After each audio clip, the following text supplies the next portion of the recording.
I think it was maybe my last video. I mentioned that God was going to come by my condo and that evening, and we were going to watch a hockey game, the Red Wings hockey game.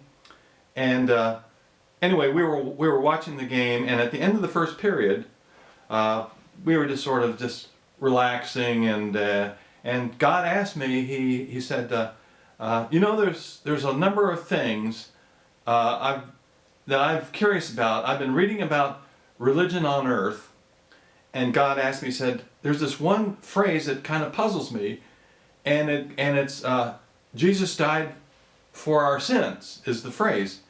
And God asked me, he said, you know, let's just say hypothetically that Jesus had been my son, or had been actually God.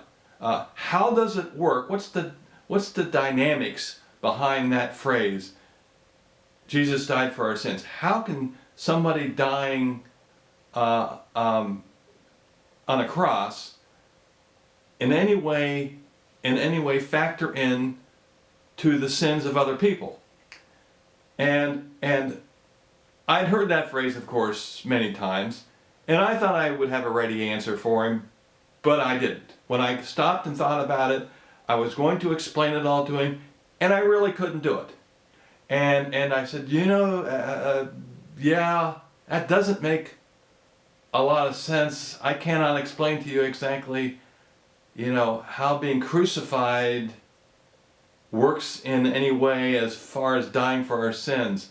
It seems like if Jesus had lived, you know, to the age of 75 and died of natural causes, everything would still be just the same today. And God sort of God was looking at me, and he kind of nodded, and he says, yeah, that's the way I figure it. And so I said, I'll tell you what I can do, God.